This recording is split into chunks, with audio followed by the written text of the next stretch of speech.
The father alituacha tukiwa na 6 months pregnant, na by that time siko na msana wa kazi. Mliambia baba yenu vile kumekuwa?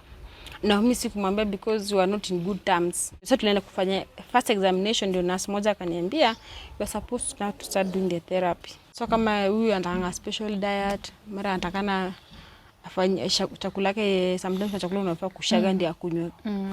Ikiwa kama supu. Well, life it is right now tunakaa tu maisha rafraf. Taliban. Ile chakula unabonda unampea. Tukisema tukae maisha yao standard, these kids are very much expensive.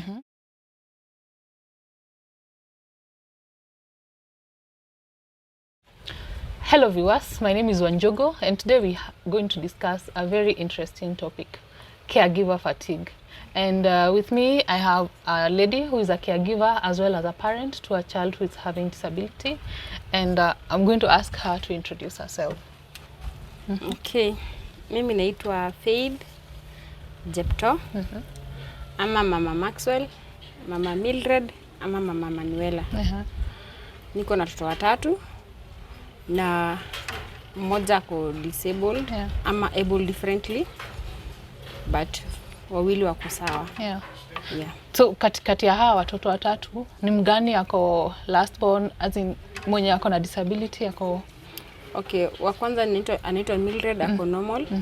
Then now the second person anaitwa Manuela, ndio ako na disabled, and then Maxwell ako sawa. Disability ya mtoto wako ni gani? Mtoto wangu ako na Cerebral Palsy.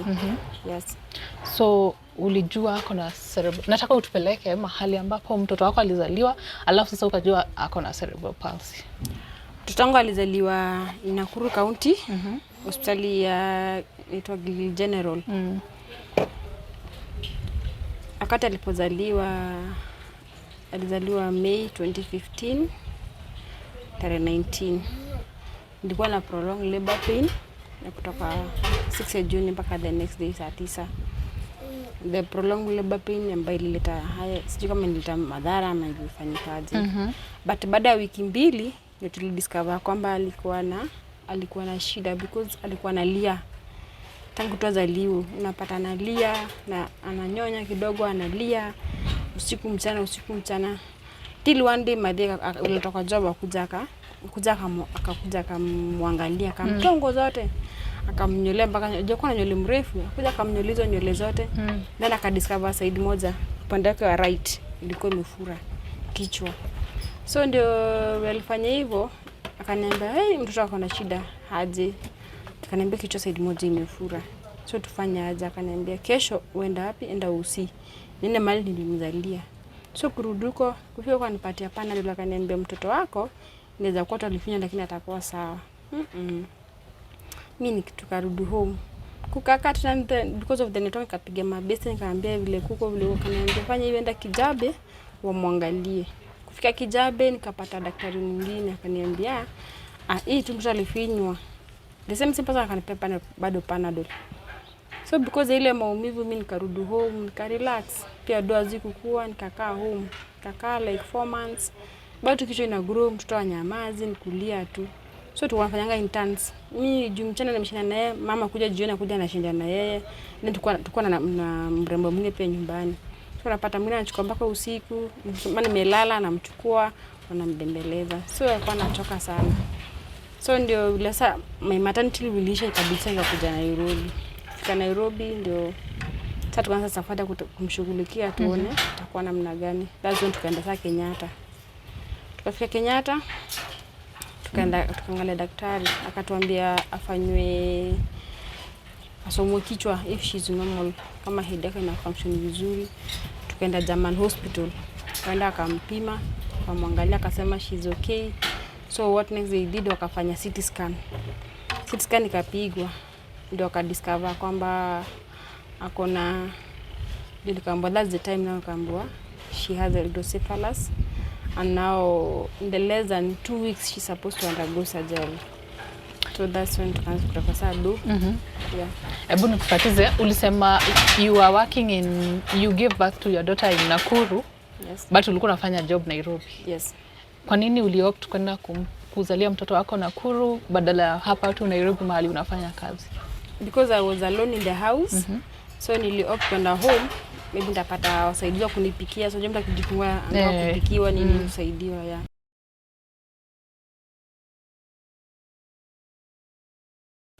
Sasa Faith, Yes. nataka nikurudisha mahali ambapo ulisema you had to go and have your child in Nakuru na si Nairobi, yet ulikuwa unafanya job Nairobi. Kwa nini? One, because sikuwa na msaidizi wa kunisaidia. Because the father alituacha tukiwa na 6 months pregnant, na by that time sikuwa na msana wa kazi. So nikafanya hesabu those 4 months baada ya kulipa mtu naweza enda home na madha nisaidie, juu pia madha kwa na msaidizi nyumbani. Yeah. Alafu sasa vile sasa mmeanza hii safari ya hospitali, mmekuja mpaka Kenyatta. Yes. Muliambia baba yenu vile kumekuwa? No, mimi sikumwambia because we are not in good terms. For the last all the pregnancy period hatuko pamoja. Na sasa nikaona hakuna haja kumsumbua. Basa vile tulifika Kenyatta, the colleagues wali insist ya kwamba lazima ajue what I'm going through. Yeah. So they had to take the phone number from my phone book, wakachukua akampigia simu, then akakuja. Vile alifika, it was on a Thursday. She was supposed to go for her first surgery. Akasema atakuja the next day. Akakuja, akashika mtoto, akamuona, akamsalimia, akaniambia nitwa nani, nikamwambia, akaniambia kwa nini nimrejea jina, compare my reasons. Then akasema nimeenda, I'm going to Marsabit, I'll come back. Till date hajikuja. Bado ako Marsabit. Bado kwa Marsabit. Okay, sasa Yes. Wacha turudi tena KNH. Yes. Hii surgery yenye mnafanya, mliambiwa ni mtafanya? Yes. Okay, kwanza ulisema mtoto ako na hydrocephalus. Yes. So, uliambiwa hydrocephalus ni nini? Hydrocephalus niliambiwa it is the excess fluid ambayo inakuwa produced by the head. So inanga outlet ya kutokea. So vile ina outlet ya kutokea lazima utafute outlet ya kutoka. So that's the reason why hiyo shunt inabidi iwekwe, ita act kama mshipa ambayo ita drain maji from the head, iteremshe kwa tumbo and then itoka kama mkojo because it's unwanted fluid. Yeah. Yes. When you had your daughter anaenda surgery, ulifeel aje? I actually nilikuwa na maswali mingi kwa kichwa because personally sijaingia theater. So nikashindwa naingia theater. Sasa itakuwa aje? So nikauliza how is she going to feel? Hiyo uchungu yote na undergo. But at the end of the day sasa you have just to accept because sasa unataka asaidiwe. Hata nikata sifanywe surgery because kama the previous day before ingia theater kuna kijana Muria alikuja. Nile vile kichwa yake ilikuwa kubwa my friend, ilikuwa mara 2 ya yangu. Then hii ni kupumulia hapa ilikuwa mingi ndani. So nikasema if I will not help this kid at the end of the day sitakuwa nimemsaidia. It is hard to help her make the decision because she cannot make the decision for herself. Yes. Na sasa wewe kama sasa mama ya mtoto, baba yake ameenda Marsabit. Umewachwa sasa wewe ndo mtoto, mama ya mtoto, umlinde, umfanyie kila kitu. At that point yenye unaona wewe ndo responsible peke yako. Na uko hosi. Kuna mawazo yalikuwa na go through your mind? Yeah, by that time msichana mkubwa alikuwa she was in class 7. Then good enough nilikuwa na msichana wa kazi. Then the same time job kwa nataka pia nirudi kazi because so nishamaliza my 4 months maternity leave. Sasa now I'm going to the 5th month. Nilikuwa nimezaa mpaka even the 4 months nilikuwa nimenipa extra of 3 months. So naona nimekaa mpaka September na nilifanya the surgery. Job nataka nirudi kazi. So I had to hata akipelekwa theater the first time I was not there because nilikuwa nakuja na lala usi, naenda job, nikitoka job nakuja na lala usi, msana kaza anaenda nyumbani. So I had to do tulikuwa nafanya kama shift. Then msana mwingine anabaki nyumbani siku zingine. So unaona all the decision had to lie on me. Kuna mtu, the only person nilikuwa na console ilikuwa ni madhe. Tulikuwa na financial constraint, sina do, lazima kwa nyumba lazima wa make sure wamekula. At the same time huku si lazima raise do ya kufanya CT scan. Hiyo shanti ilikuwa na bill 4000 by that time. CT scan yake ilikuwa na cost 5000. Na surgery yenyewe I thank God because I was working. So the NHIF ilisimamia kila kitu, matibabu yake, kulazwa usi, everything NHIF ilisimamia. Then pia mabest wakakuja they also try to help me. Yes. Sasa mmefanyiwa surgery, now you've been discharged. Kuna adjustments zozote za life zenye ulijipata ukimake? Yeah, they were because now sasa unaona mtoto amekuja hapa. She needs to eat well. She's supposed to be taken care 24/7. Uko na msana, yani uko na extended family, uko na msana wa kazi, uko na msana wako wa shule, lazima ule alipiwe school fees, lazima atafutiwe chakula. So I really found myself in a very difficult situations. Unajipata umeingia kwa mikopo, unakopa hapa, ulipa hapa, unatoka hapa, unajisaidia hapa. So nilijipata tu nimejipata na circle. The same time, so hiyo kushinda ukisumbua watu, nisaidie. So unapata umepoteza mpaka mabesti. Kwa ukiona tu simu zako unasema unataka tu wasaidie, unataka tu wasaidie. So even saizi naweza count kuna marafiki wangapi.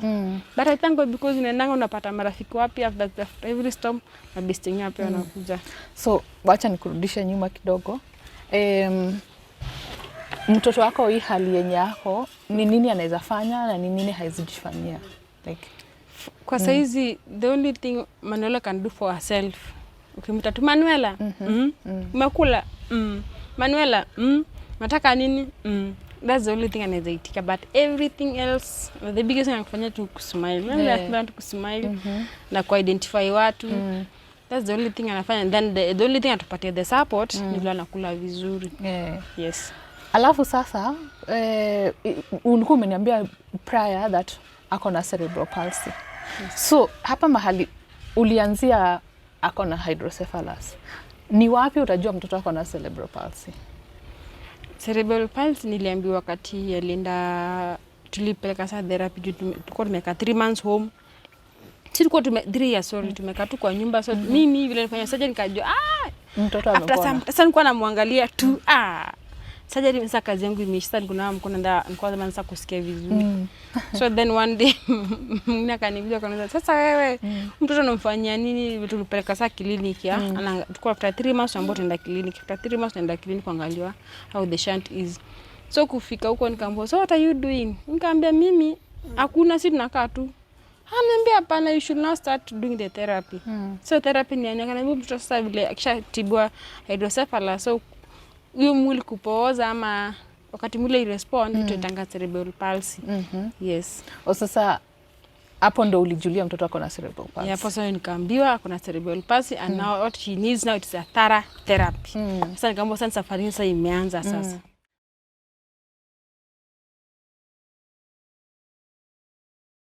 Yeah, alikuwa shanti ya kwanza. Then hapa tumba kushona poa.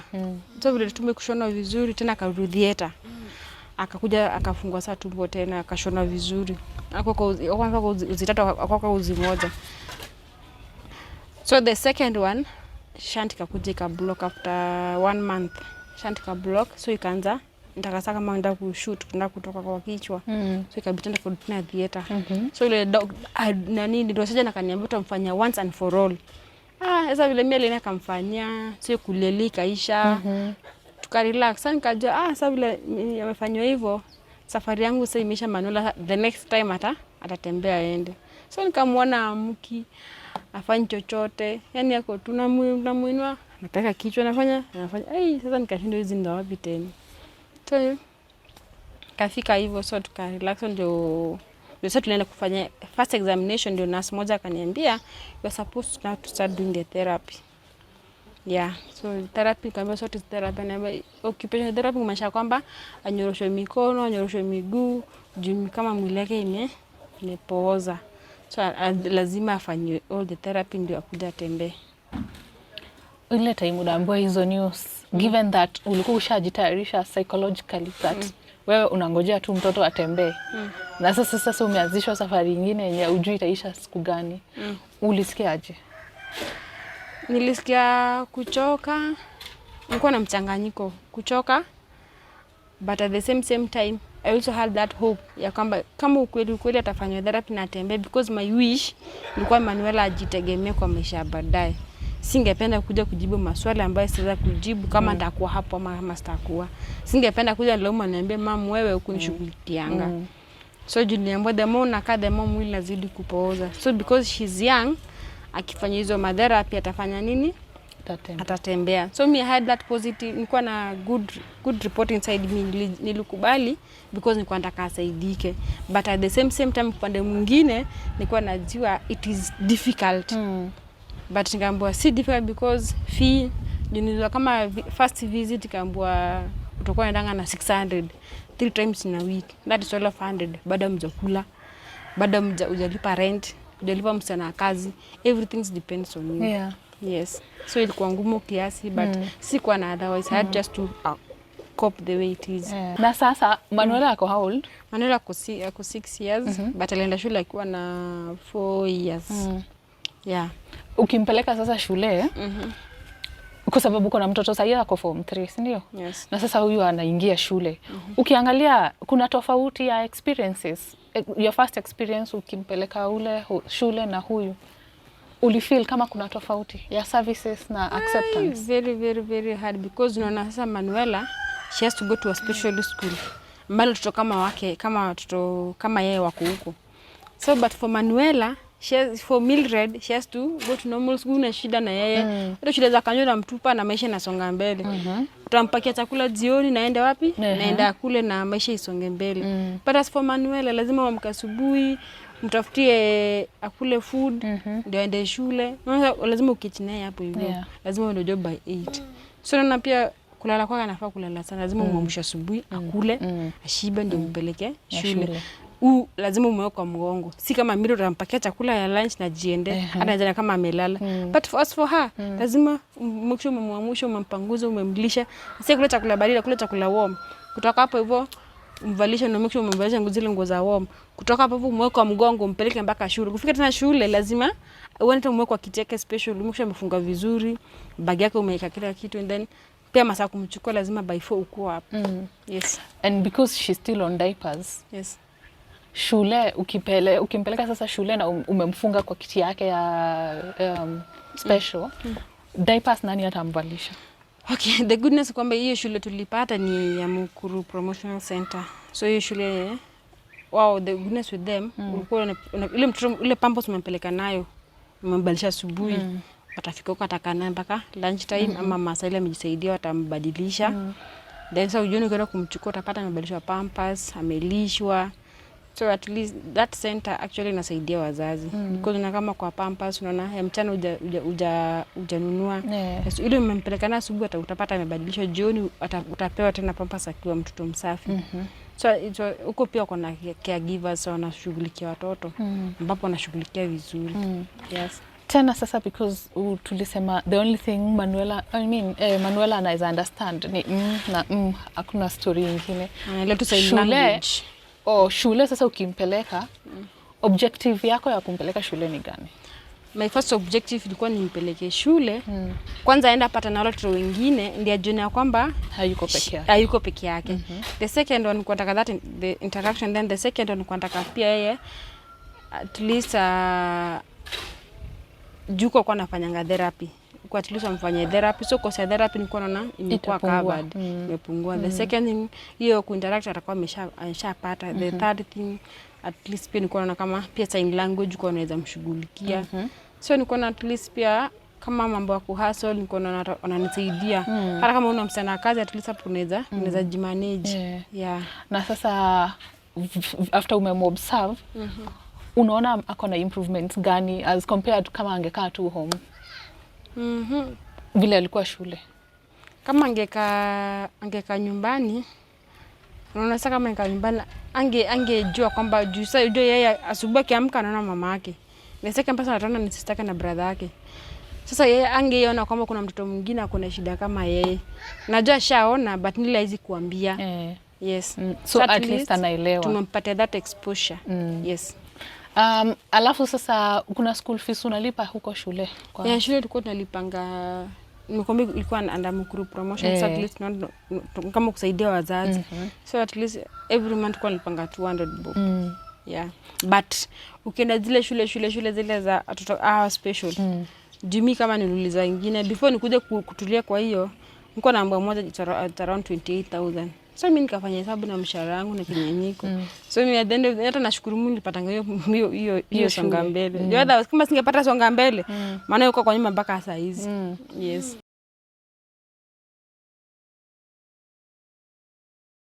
Sasa mkienda hosi, unaonanga reception kwa hospitali kwa mtoto wako na ulemavu iko aje? Okay, as for me, reception ya hospitali singesema ni mzuri sana, pia ni mbaya sana. Juu tukisema weke hospitali ya disabilities peke yao, tutakuwa tenga. Yes. Na nikisema tukichanisha na wengine unapatanga sometimes umeka hapo for long ushughulikiwe haraka. Like there's a time alikuwa mgonjwa. Na ilikuwa ni usiku. I was supposed to go to Kenyatta. By that time nilikuwa naomba tu the moment ametapika tu ile mbali, ujoto Manuela she's in danger, either the shunt may block ama it was 2 a.m. I've been late. So hakuna venye ningeenda because kama ningeenda naenda kwa emergency center ya Kenyatta na hakuna venye ningeshughulikiwa. So I had to sleep till the morning, but huwezi lala because mtoto alikuwa analia, anatapika, na anaharisha everything. So vile tulifika the next day tukakaa tena kwa line. But as for us, itasema it was bad because sisi tulifika, at least tulifika mapema by 8. Tukafika ndio wako nafika. The kids wako na hospitali hapo hivyo Kenyatta, wako na section yao. So ukifika tu line inanga, then kuna madaktari at least wanakushughulika kaka inaenda. Kama ni kwa dimitio ni nini. But nangu tunakaa sana, it's a prolong. But sasa kama mtoto ako kwa danger kabisa unaweza poteza mtoto. Yeah.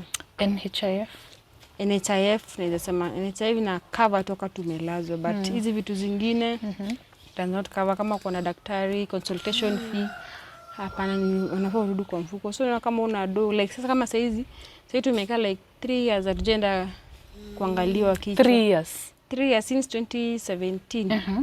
Agenda kuangaliwa hii shunt unafaa uende after 3 months, uende 6 months, uende 18 months, unakaa hivyo. Basi sasa uko na 3 years. Tujaienda. Hebu kwanza nikuulize, cost ya kuenda kutafuta shunt ya mtoto ni how much? Like how much do you need ndio aende review for a shunt?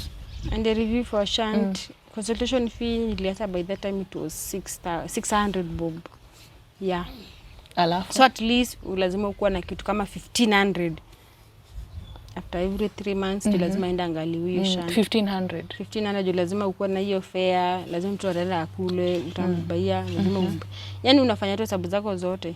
So mimi niliacha by that time kwa 600. So kama sasa iliongezeka. Yes. So size but lazima ujipange uko na do ya shunt kama 4000.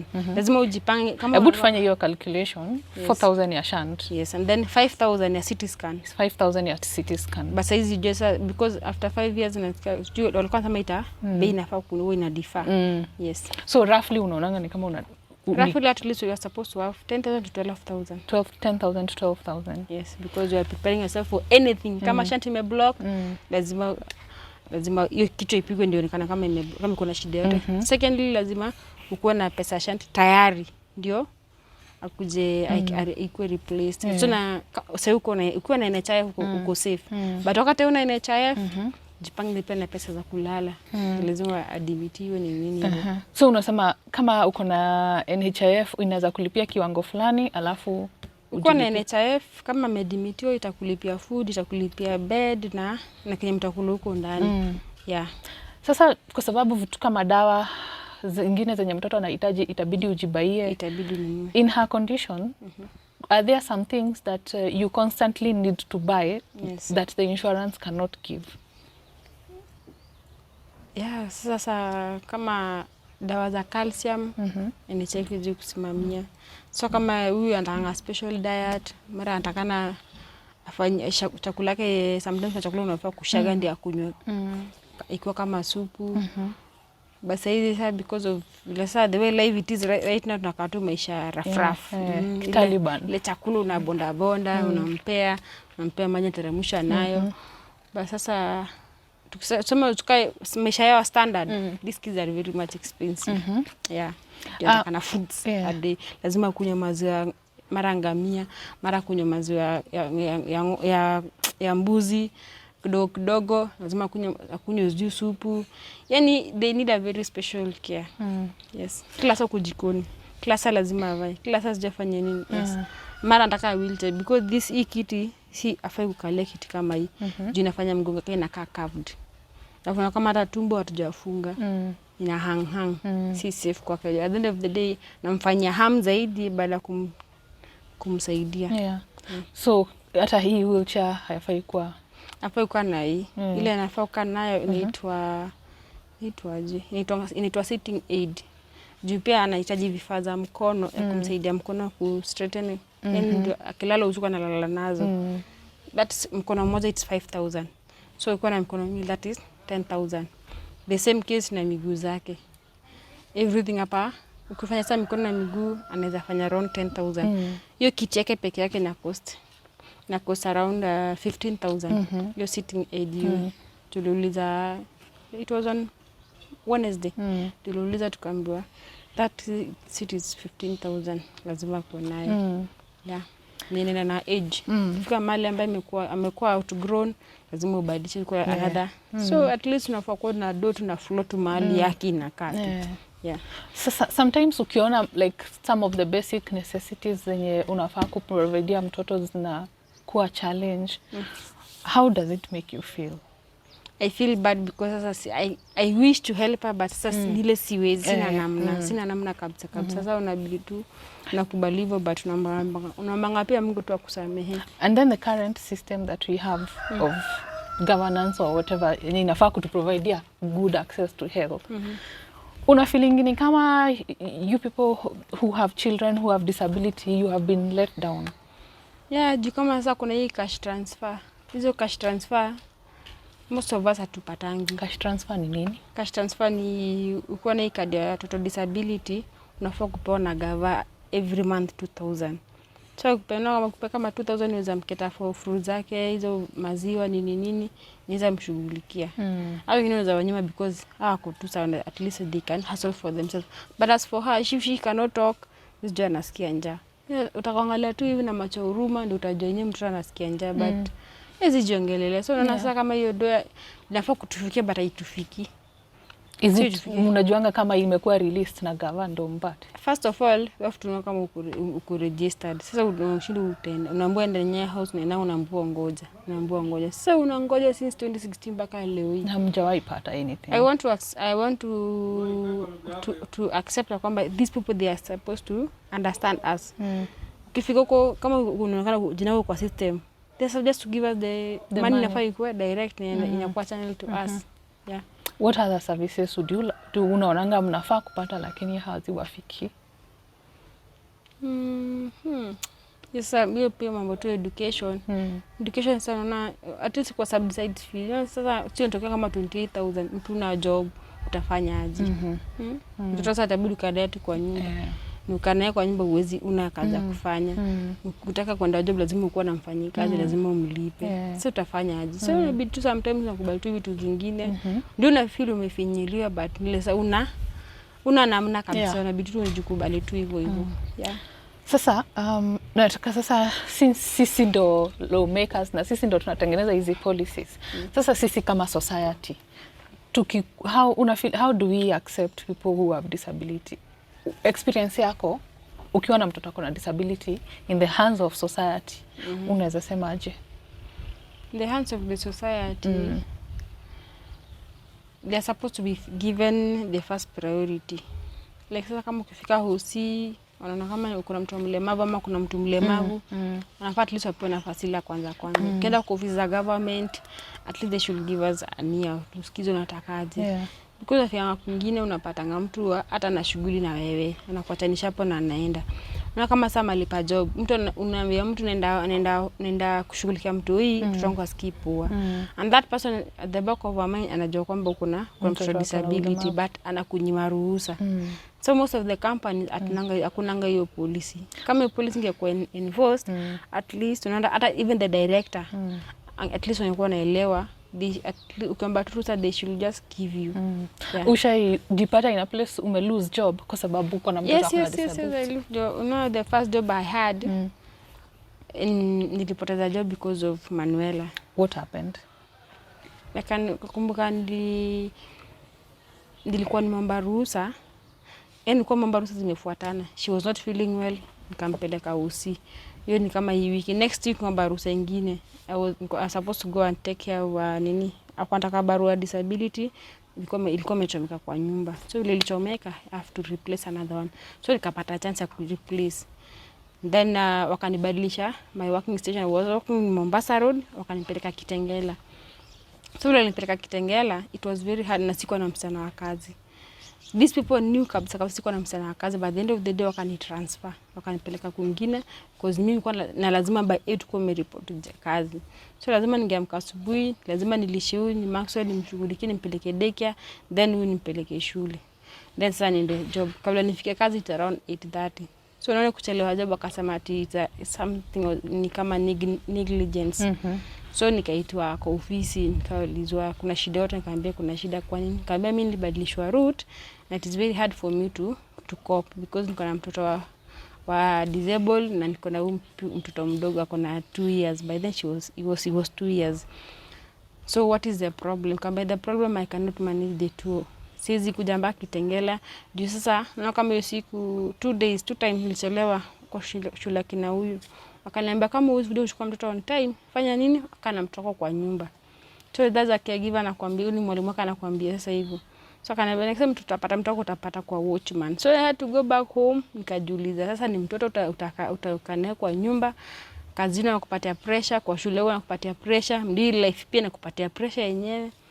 So unaona tu nikamwambia tu kama it is very hard for you people to accommodate me, fanyeni nini mniwa acha tu mimi nijiende. So I had just to write a letter.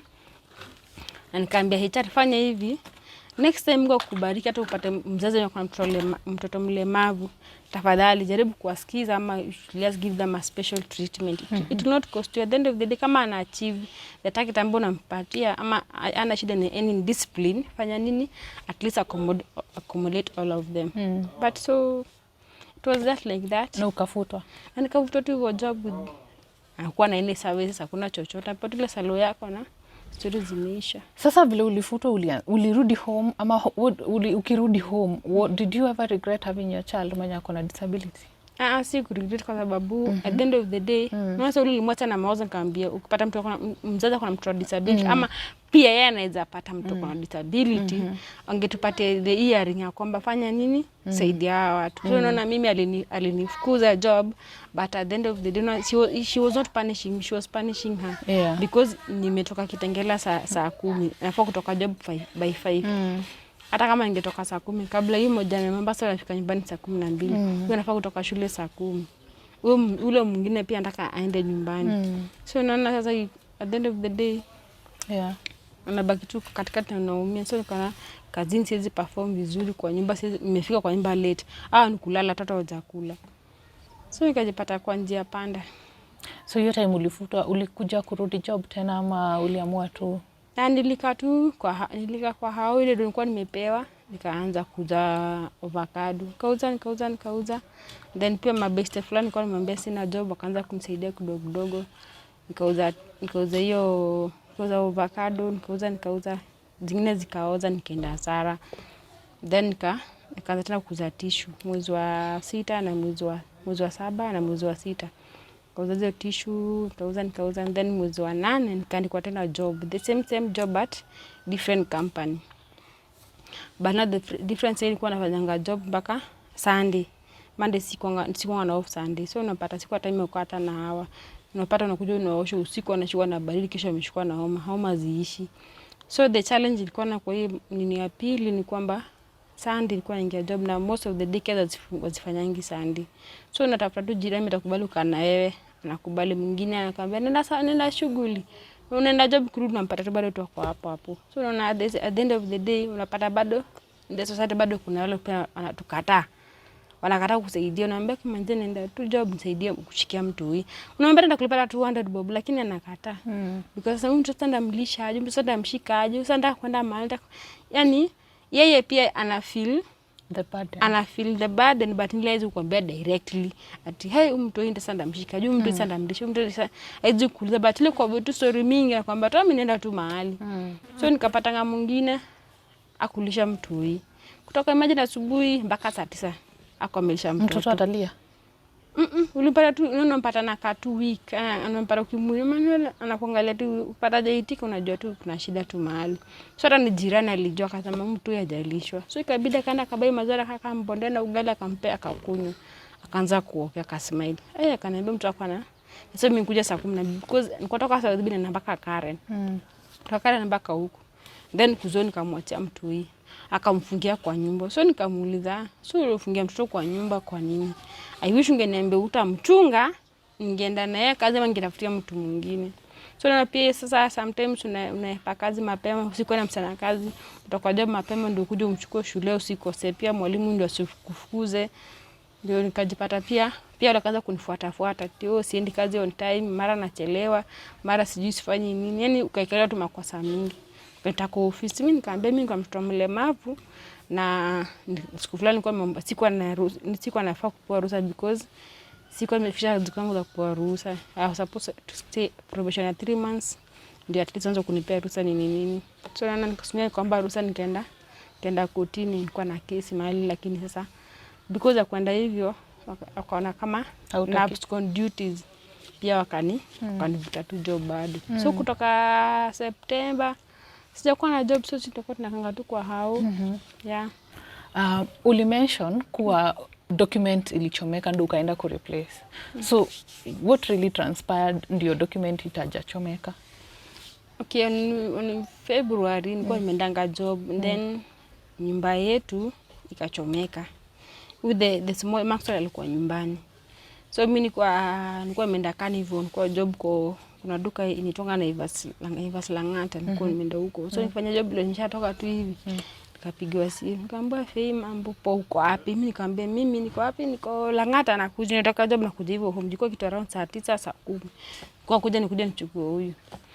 So tuko kwanza akaniambia by the way huko kwenye kuna chomeka. Nikamwambia kuna chomeka Kamza moto imefika kwetu. Akaniambia hapana, moto inachomeka ikienda chini but jelekeza sehemu za kwenyu. So I was inside niko Carnival napanda gari. So nimekuja kidogo kufika tu Wilson akanipigia simu. Ananiambia Faith mambo uko wapi? Nikamwambia niko hapa Wilson ninakuja. Ananiambia we moto imefika hapa hivi karibu na kwenyu. Ananiambia tunataka kuvunja tuingie hapa kwako tufanye nini? Tuwako kwenye tunaweza okoa. Mimi nikamwambia nyinyi mvunje msaidie mbona nyinyi mtafanya because by that time sasa nilisikia tu nikajua. Sasa ni moto. At the end of the day tunazamali tu Maxwell. Maxwell hapa Maxwell amechukua na mama mwingine amekaa naye huko. So mimi tukakuja nimeshikwa na jam nini nikakuja kufika Nyayo kwa around 3:30 akanipigia simu ananiambia Faith by day moto shafika kwenye na tumevunja tu nyumba tukidhani Manu yuko ndani, tulikuwa kufungua nyumba tuangalie kama Manu yuko ndani tumuokoe. But hata kuvunja nyumba in the name of kunisaidia. So mimi kufika huko nikapata kila kitu imechomeka, it was only mattress iliokolewa. So the documents za shule, everything ilichomeka. Because of there were 2 brothers walikuwa wanapigana. Walipigana sasa akataka kuchoma mwingine, akafanya kamwaga petrol na akakisha kibiriti. So ile bait wote akatoka. Tulitoka sasa moto kaanza kuchomeka na ikakuwa hivyo. Yeah, so but si nyumba ilichomeka kwa nyumba kama 30 plus. Yeah. Okay, so when ukiwa umekaa hapo tu sometimes ukilisha Manuela na mmekaa na what are your biggest fears as a parent about Manuela? Okay, my biggest fear ni as for now yeye ni msichana. Hata mtu mwezi ongea hizi kwa chochote they are in great danger. So hata nikisikia mtu amefungia huyu mtoto kwa nyumba mtu mwingine yule disabled amefungiwa kwa nyumba, I always feel bad because at the end of the day huyu mtoto anaweza repiwa, ako kwa danger rape case au kwa danger ya moto. Unaweza kama mimi moto ilinipata. Sasa unaona kama angekuwa ndani angekuwa amechomeka because haizi piga nduru. Anaweza piga nduru basi maybe ndio kazi sikika sana.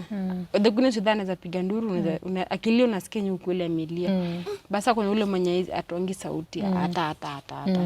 So watoto wako in a great danger na my biggest fear ni ati if I'm not together with her unaweza mchunga vizuri. Unaona hiyo kama usimbadilisha pampers unapata amechomeka. Asipolisha unapata afya yake inaenda chini. So the biggest fear ni kwamba if God forbid if maybe today I die, natabaki na yeye. Naona jua hata sasa naambianga mam, mimi sina job, naweza kuacha mtoi ni fanye hivi na hivi. Kitokoza kuja kwa kichwa yake, sasa therapy itakuwaje? So na pia yeye anaogopa kukanua mtoto because anashinda atamshughulikia aje. The best person tu ni mimi naweza kaa nasema you are the best medicine you are the first doctors of these children because wewe ndio nimekaa naye, mimi naweza muelewa vizuri. Mtu mwenye kuinja taweza ni kuacha Manuela atanipigia simu. Sasa nifanye aje next because hujazoea kukaa nao watoto. So it is us ambao tumeelewa sana. Na hofu yetu ni kuacha peke yao. Na afadhali unafanya hata kama unaenda safari ya wapo, mbebe tukamgonga enda na yeye. Because huwezi jua utamwacha saa hizi itafanyika nini. Okay, another fear I have ni leaving her with the neighbors, with the relatives, because at the end of the day, these kids are not safe. Because you see, as for her, she was 5 years, and my very good neighbor, he came and defiled the channel, and I was just around there. I was just around the compound. It was 5 years. She was very young. Sina, she cannot talk. She cannot tell me what really happened and who was that, who did that for her. But because I knew the person, at least I could follow the person. But I thank God because now the case is the government, and I will not want to mention so much about it because it is still ongoing, and we just want to pray that Manuel will just get justice at the end of the day. So those are the things ambazo I really fear. If I leave her, somebody can be neglected, then not only her but even the other kids, they always unapatanga they are raped, and then you don't know who really did that to her. Umeenda umrudi, mtu anamaliza shughuli yake na akajiendea. At the end of the day mtoto hajasema umepata shughuli, yani they're just in great danger. So namba tumiko tupatie hayo muda mrefu tukapata kuwachunga na pia hata kuwasaidia wakapata kupona kujitegemea kwa maisha baadaye. Sasa sasa wewe ni caregiver. At what point ulikuja uka accept sasa this is my fate, I'm going to be the person who is taking care of her 24/7? At what point? Bila nilivuta hiyo job hiyo ya kwanza, I really felt that Manuela was now more important than any other thing in the world, because now my life revolves around her, because when I wake up in the morning, namuona joy sunset ikifika, I still see her. So at the end of the day, she needs me. She needs a lot of medication and there, but sasa bila mimi she cannot go anywhere. So I have just to accept the situation na kwamba nyewe I cannot fight the battle that is not ending. So let me fight this one till the day ndo malita isha. So I have to accept kwamba nyewe sina job, Manuela ananihitaji, but at the end of the day they still have to eat. What gives you the strength to carry on every day? The strength that I get from my 3 kids, because I'm the father and I'm the mother. If I get weak, they'll also be weak. They don't understand anything. But the most person who gives me the strength is Manuela, because my life revolves in her. When I wake up in the morning, I pray that God one day atatusaidia na she'll be different, because now I'm good. I'm everything that she has. Sometimes kuna time unamkanga hivi unasikia umechoka. There's a time namkanga. Sometimes namkanga kuna food kwa hao. So nashindwa, what will you tell Manuela? So nashindwa utampea nini? Nashindwa utaanza kupigia nani? So sometimes unasikia tu we're so tired, because unasikia mtu arenda na kuja leo kidogo una chakula, then saa zingine unapata una pampers. So nashindwa where will I start? Tunaanza kuomba pesa ya pampers, tuomba pesa ya food, ama tuomba pesa ya kulipa rent. So you are just very tired. Sasa una kitu ya kufanya, unakaa tu, huwezi enda job, unakaa tu hapo, sasa utafanya. And in that time yenye una feel maze this is it. And at that point sasa wewe kama caregiver una feel umechoka. How do you motivate yourself? Wachana sasa na watoto. How do you uplift yourself? I only look up to God, ya kwamba is the one who can change the situation. Now, do you have friends or a support group or support groups? As such, in the roof. Then I also have close friends. ambao sometimes they always come across. Not sometimes though. Since nipate the job, they have been there for us. Sometimes wanakuja wanatusaidia, what faith do you need? Like na vile hao ilichomeka. They only because of the friends tukapata manguo. Then pia colleagues wakatuchangia mafood, wakatuchangia do, tukabai vitu nyingi kwa nazo kwa nyumba. But since that time what they recover, hata hao bado tuko empty. Kwa tu hivyo, mwingine kuja unakalia mtungi, mwingine kuja unakalia mawe. So kama sasa tulishinda kulipa house, somebody offered us a house to ishi ndani. Kama sasa kama hizo makorosho na mabesti tumekuwa wapi leo? Maybe leo tumesharushwa hata nje. No. Na how much was the rent that you were paying and you were not able to pay for before nikifanya job? Nilikuwa nalipanga 4,000. Basa vile nilikuwa nalipanga 6,000. Sasa vile job iliisha tukalipa nikaingia mabati house ya 3,000. Yeah. So nikakaa hapo hivyo. Sasa vile tu mambo iliharibika. Na niko hapa hivi hakuna venue. So I had to make the next move. Yeah. I had to reach out for friends. Yeah. So currently unaishi kwa friend in a friend. Currently ninakaa kwa best. Yeah. Okay. So I feel like is there anything you feel you would love to say na tumewachilia before we wind up the interview? The only thing I would like to encourage my fellow disabled different kids, some of my fellow caregivers, they should not give up on our kids. We are the only one that they have. So I will just ask them to continue fighting this battle. They should not fear. They should come up out. We talk this thing to jitia moyo. One day to overcome the situation. Yeah. Okay. Yes. I think that's all for today. You've heard the story of Faith, who is a mother and a caregiver. You've heard about her experience, from her losing her house to the fire, her child being raped, her inability to pay her rent, and she has to move in with friends. And I'll leave the rest for you to ponder, so that if you are around someone who is having a child with a disability, I want to ask you, what are you doing to make the difference in that person's life? The difference can be even talking to them, motivating them, and just going and checking on how they're doing. So yeah, I'll leave that to you. And I feel like we've come to the end of our interview. And let us know your thoughts in the comment section. Also, we're going to leave your contacts. Do you want to leave your contact with anyone? Yes. Namba zangu ni 0729 46 5535. Hiyo ni namba yangu direct. Unaweza nipigia simu, kunitia moyo. Unaweza piga simu kama kuna pasa, unaweza piga simu kutuombea. Because at this stage sisi ndanga tu watu kututia moyo, kutuombea, kutupea encourage, nimekwambia tutafika pale.